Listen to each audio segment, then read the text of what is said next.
That's different. Hello and welcome to another episode of Archery Releases Ad Nauseum, and today I just got my hands on a Stan Onnex Click that I ordered from Lancaster Archery about an hour after the release was officially, released. The video you saw before this was after the first few arrows that I loosed with it. I wanted to find out if I would flinch when I heard the click. I didn't, but I did punch it really hard on the first arrow. I have a super low quality video of the actual first few arrows I shot and didn't check to see if my setup was recording properly. So it's in like 360p with the crappy webcam microphone. So not my best thing, and I might put it out just to show my reaction. Stan unveiled this new variant of the Onnex on June 16th at 11 a.m. Eastern Time. I'm not sure why they decided to put it out in the middle of 3D season, other than they didn't want to wait until next year's ATA show. They actually had some made and ready to ship this time, and I guess they didn't want to sit on it for too long. The Onnex Clicker comes in 5 different sizes, just like the other Onnex variants, as well as coming in aluminum or heavy metal brass. The one I received is sage green. I'm not sure if it comes in gray yet. And they are the same shape as the Onnex Thumb and Onnex Resistance, with the exception of this little spur at the top of the index finger. I'm guessing that's to, the tension spring is right there, so I guess the change in mechanism required that they make a little change up here. So that actually makes me pretty happy because I don't have to buy 5 of them in order to be able to offer holsters for them. They already fit in the ones that I have for the Onnex Thumb and Resistance.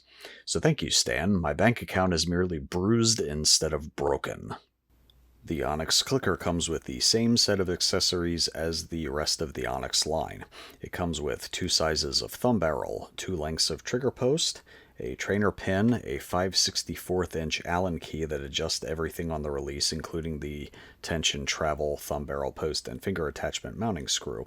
And it comes with the 3 and 4 finger attachments, so you don't have to buy the 4 finger separately. Take note, UltraView and TrueBall. So everything is in the package you would need to set it up how you want it, and that's how it should be.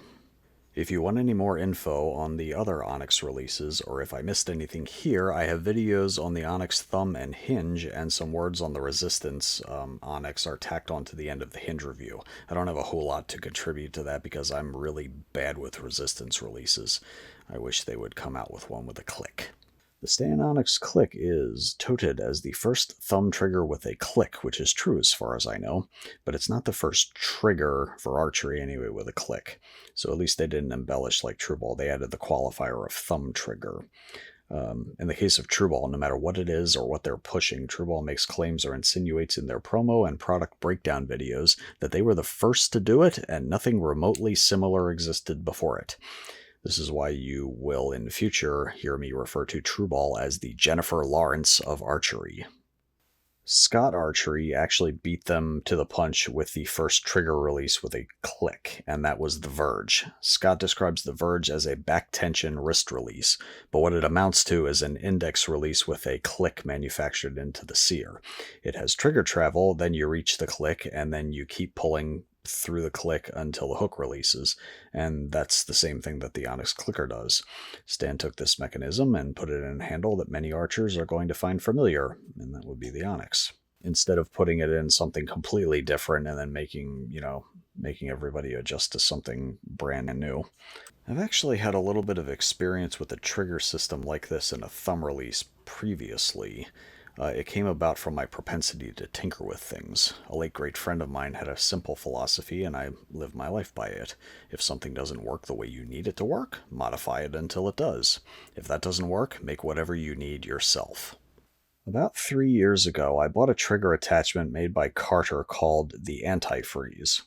It's a smooth aluminum trigger shoe that goes over the trigger stem of a Carter and pins to the second hole in the stem. The one on the end usually goes for the thumb barrel, and then there's another one that up until this point, I didn't know what it was for. In this case, I installed it on my Knock To It Mini. There is a torsion spring on the inside that goes on the inside and then wraps around, and for lack of a better description, takes a crisp trigger and makes it feel mushy and hard to anticipate when the trigger will break. It's meant to kind of kind of push against your finger and then push along with you as you pull down, so it makes it harder to anticipate when the trigger's going to go off. You can't feel the wall. The item description on it states the antifreeze provides an allowance of movement before firing. Simply draw an anchor and smoothly push into the accessory without fear of an unexpected shot. Thus, no reason to be tentative. Well, I tried it out of the packaging and didn't like it. And thinking about it now, maybe I didn't assemble it correctly, but there's only really one way to put it together. Regardless, I decided I was going to tinker with that spring and see what would happen, because I didn't have any other use for it. I figured out that if I trimmed the legs of the torsion spring and give them a little more room to move, I could set it up so the shoe would hold itself up with no pressure on it, but move easily enough that it could settle on the trigger stem, and then I can press down to feel the trigger break crisply. So I basically modified it to act as the first stage of a two-stage trigger. That way I can lay my thumb on it, press lightly to take up the slack, and find the wall. Then I increase pressure against the wall, and the trigger breaks. For me, this took away the little hang-up some of us get when wrapping our thumbs around a thumb barrel. You get the feeling that it's going to go off as soon as you touch it, because most thumb releases are designed so you're on the wall as soon as you touch the thumb barrel. You can add travel to some of them, so there's movement, or pre-travel, but your brain can still get stuck thinking the trigger may break prematurely, and you can't really feel what stage or how much movement you really put into it.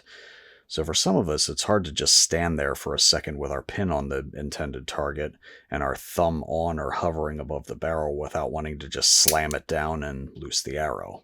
You know, target panic. So then in instances like that, you're left saying to yourself, "Self, just wrap your thumb around the barrel. It's not going to go off. You know it's all in your head." And then you reply to yourself, preferably not out loud when there are other people around, "We both know that. And we also know that it doesn't make it any easier that we know that." I choose to have this conversation with myself out loud because arguments like this usually result in my having the range all to myself after a few minutes. So the Onnex clicker is not exactly like I described with the two-stage setup on my Noctuit Mini. It has trigger travel built in, and during the travel there's a click machined into the sear, so you just pull and then it clicks and letting you know that it's just about to fire. The trigger tension feels consistent from the time you start pulling all the way through the click. It doesn't really have a wall to speak of, except for the perceived one that your mind creates when you hit the click. It almost feels like a speed bump until you get used to it. It's very hinge-like in that respect. It's a smooth, even travel, like a hinge.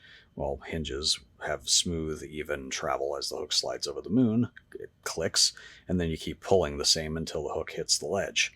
The click can act as an indicator of where you are in the shot process, or you can use it as a starting point where you wrap your thumb, squeeze to the click, and then go through your shot process. I use my hinges or the clicks on my hinges as like a go, no-go, or an indicator that I'm doing what I'm supposed to be doing. I don't pull to the click and then start doing my thing. It's a part of the process and not a starting point.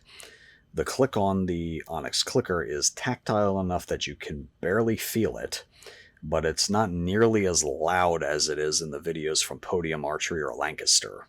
PJ Riley's video on it made it sound like it would echo in an empty room.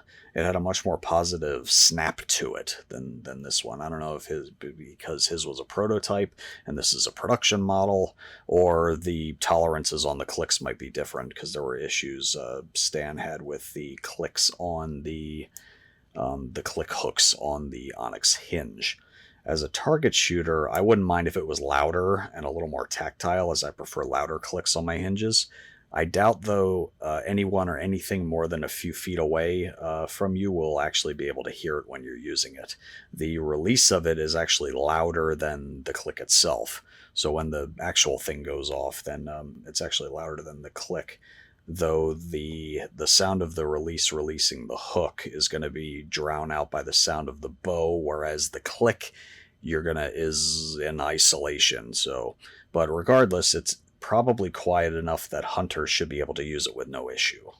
So cocking the release on the clicker is the same as cocking it on the Onnex, thumb specifically. with the cocking button on the spine being in the exact same position, same shape. The press of the cocking button on the Onnex clicker is not as smooth as the Onnex thumb. It just has a clunkier feel to it.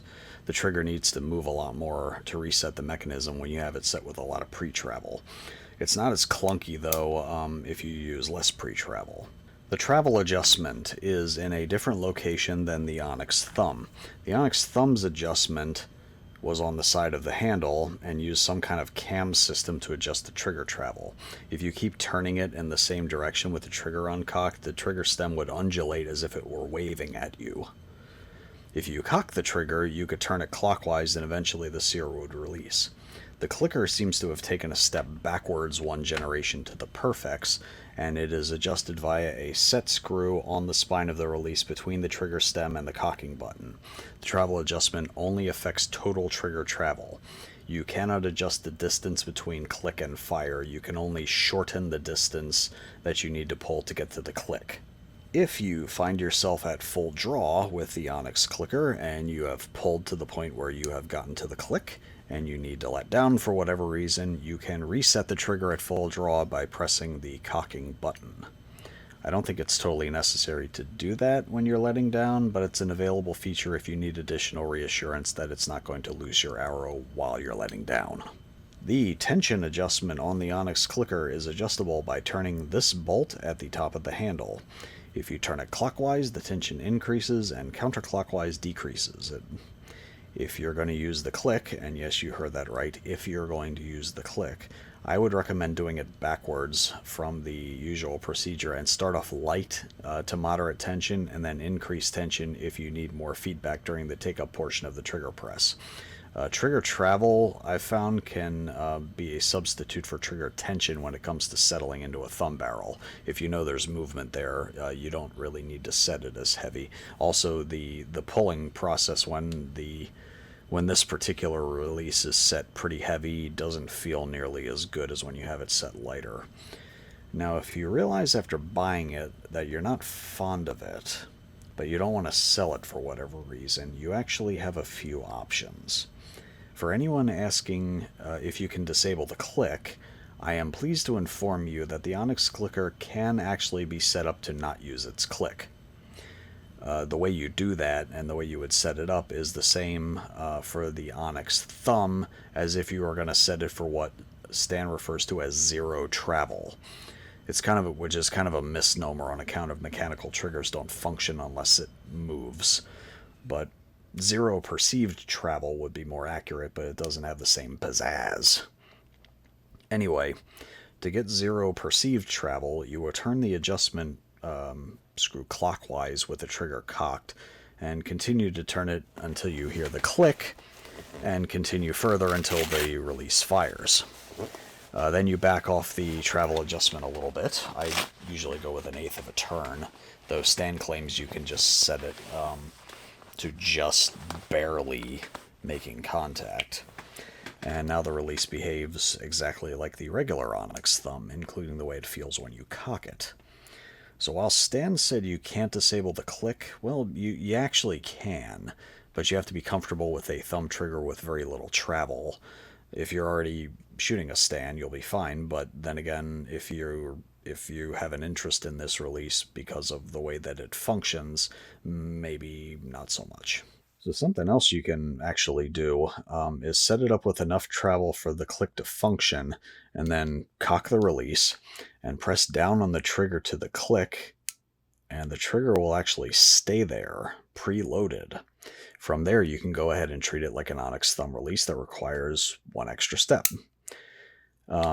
I don't know if Stan recommends that you draw your bow with it like this, but I tried it and it actually does work. The only instance I could think of that I could use this is when I'm loosing arrows at a moving target, or just want to be able to have the option available. Like I'd shoot the rest of the stationary targets, because the club that I belong to actually has one moving target. They have a running deer that's on a spindle.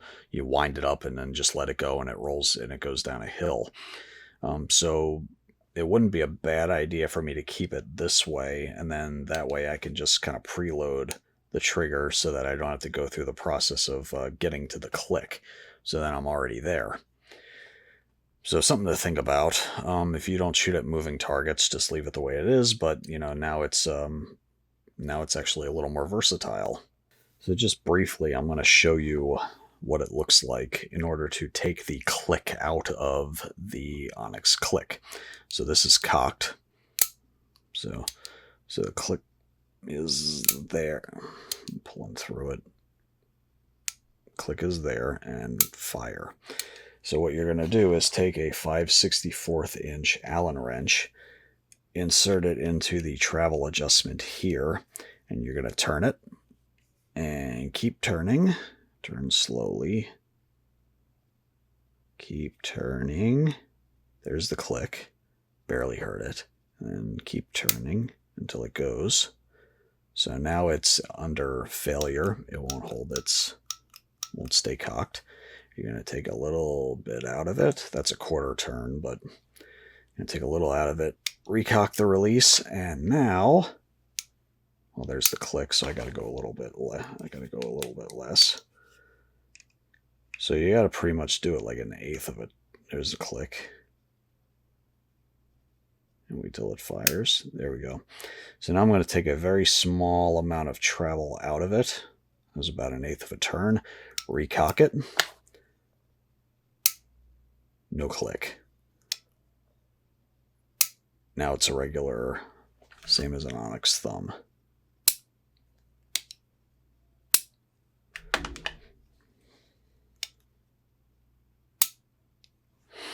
So yeah, you can use it with or without the click. And I don't know why they didn't say that or tell everybody. If you set it for 0 travel, it won't have a click. It's as simple as that. So is the Onnex clicker going to keep you from punching the trigger or curing your target panic? Absolutely not. It's neither designed to nor intended to cure target panic, but it is another tool that could be useful for those whose personal archery demons are sufficiently in check to be able to use it consistently.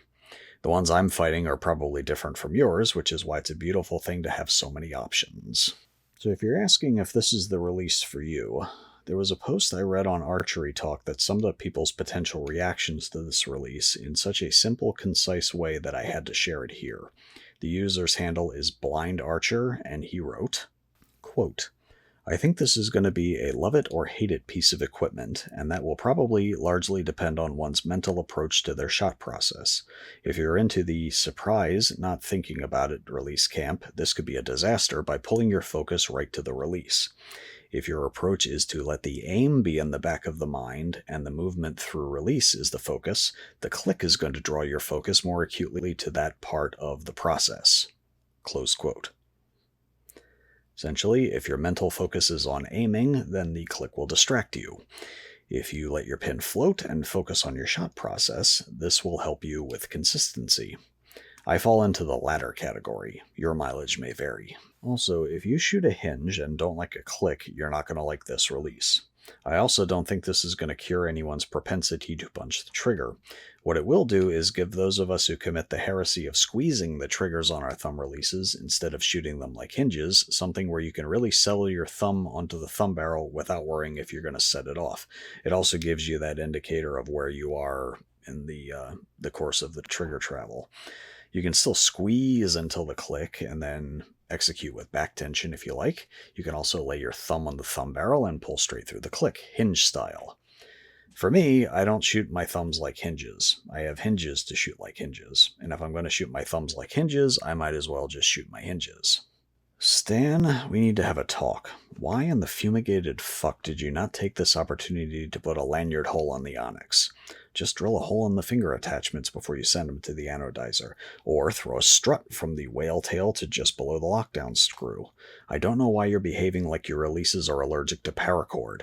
It's a good job on the new release, though, but this is really something you need to work on because the whole industry and everybody, it's something that everybody wants, and for some reason you keep not putting it on here.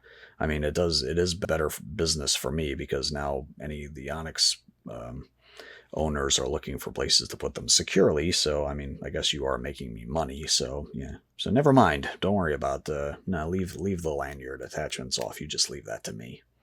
So I think there are some implications to the introduction of a brand new design, especially for something that's never been done before. I think the introduction of a click on a thumb is going to make things very interesting in the next couple of years, at least for those of us who are paying attention to this. Most of the release manufacturers had comparable thumb releases to Stan in features, with the exception of the number of sizes that they make available for them. Ain't nobody going to touch Stan on that front. Now that Stan has something that they don't, it'll be very interesting to see what the other companies come up with as a response. They might copy the concept outright, and we might see the UltraView click button because they waste zero mental energy over there coming up with names, and really good on them for it. Whatever Scott calls it, it'll be tagged with Core, probably, and Trueball will call it something edgy and tell everyone theirs came first. Personally, I'm hoping someone comes up with an actual two-stage trigger, specifically one that has a light take-up that hits a firm wall, and then a stiff but crisp break. I don't know exactly what else they could do to come up with a new concept. There's only so much you can cram into a release, in a release body or a handle that's meant to fit in your hand. I have a few suggestions if anyone wants to pay me for them. My next goal, I'll probably come up with a follow-up video to see how I actually do shooting this at ranged targets and longer distances, and to find out whether or not I can still hear or feel the click, and see if the ambient noise outside or the sound of anything else around me is going to drown it out. My ears aren't very good after years of abuse, and the click is not very loud, so we'll see how that works out. So I hope everybody found something informative with regards to the information here. I'm trying to keep these videos a little bit shorter and try not to put too much into it. My next video is going to be the start of a brand new series where I point my weaponized autism at archery sites. I'm going to call it Archery Sites Ad Nauseum. And the first one I'm going to cover is the Dialed Archery Arxos. So if you like what I'm doing, please like, share, and subscribe. If you have any questions, please leave them in the comments. You know I answer all of them. Until next time, take care, stay safe, and happy hunting.